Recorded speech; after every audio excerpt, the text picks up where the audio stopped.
From a very young age, I watched my father get laid off every holiday season, putting our entire family in distress because we didn't know how we were going to put food on the table. So I remember being like 8 years old, 9 years old, and right before the holidays is when a lot of companies would like to lay people off. And I remember my dad always coming back around this time of year and being like, I have bad news. I got laid off. And my mom would start crying. We would get really upset. And I remember the hopelessness that I felt at that age, being like 9, 10, and just understanding that in that moment, there wasn't anything that I could do to help my parents. And that helplessness that I felt at 8, 9, 10 years old stuck with me forever. It just stuck with me in such a real way, right? It gets into your gut and it doesn't leave.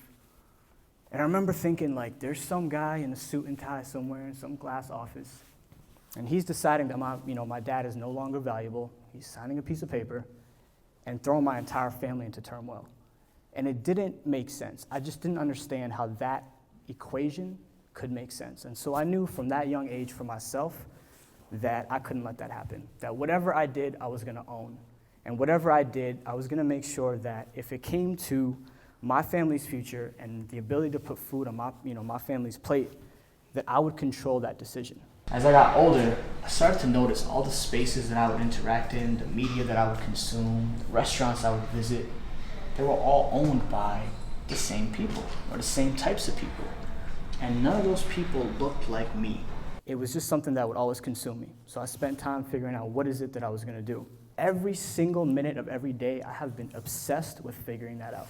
How do I own my story? How do I create something where I can feed my family? And how do I not let myself ever end up in that position that my father was in, right? The record label turned into a creative agency, which turned into a real estate investment fund, which turned into many other things. And as I made my own progress as an entrepreneur and discovered the value of ownership, I started to realize that the true way to create social impact and to create a voice and a place for people like myself was through ownership. So this is my thesis. As our world becomes more politicized, as it becomes more polarized, it's more important than ever for minorities to be well capitalized in order to share our perspective, our products, and our values. Because ultimately, to create real social change, you need to have capital and you need to have ownership. And that starts with taking a radical approach to ownership. We have to start by owning the pieces of our daily lives that we currently consume. That means media, that means politics, that means art, music, food, real estate, all these different things that we engage with that we don't probably own. If we don't start to accumulate capital and ownership in those areas, nothing changes.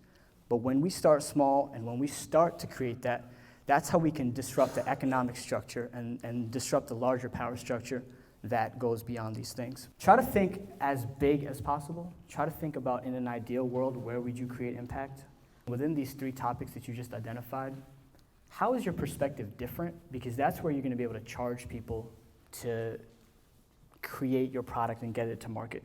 We live in a time where documentation through content and media can be the difference between being successful or being unheard of, because our society now values these micro connections and micro communities in a way that didn't exist 10 to 15 years ago.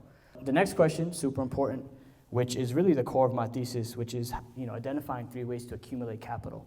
So to me, that true social impact, that true ability to start changing the conversations around things that we consume starts with your ability to accumulate and deploy capital. Right? So what that means is you have to find ways that you're going to make money to be able to reinvest it into the things that you believe in. Being able to reinvest into your community, being able to reinvest into the products, being able to reinvest into your ideas. Identify what that looks like for you. How are you going to accumulate your capital? If that answer is a day job, there's nothing wrong with that, right? If that answer is to basically save money from your day job to be able to allocate to the things and the ideas you believe in, that's completely fine. But you need to make a commitment to that. If there's anything I want you to take away from this session is, if your approach to what you want to do isn't radical, if it isn't upsetting people, if it isn't outside of what's normal, it's gonna most likely fall flat. So you have to find out where your opportunity to be a radical is. It doesn't have to be in the same ways that I did it. Like I said, there's no shame in working a day job or doing something more traditional in order to be able to open up opportunities. But just know that when it's your time to step up and deploy that capital, activate your community, to build your tribe, make sure that you take a radical, unabashed approach to it. Have the confidence to step out and to believe in what you're already doing, and just do it every single day.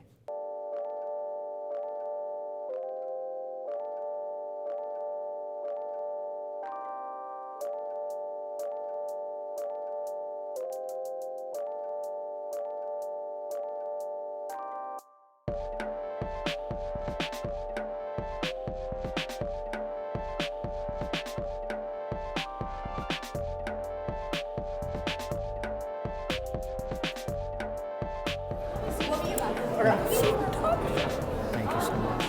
Thank you. I really appreciate that.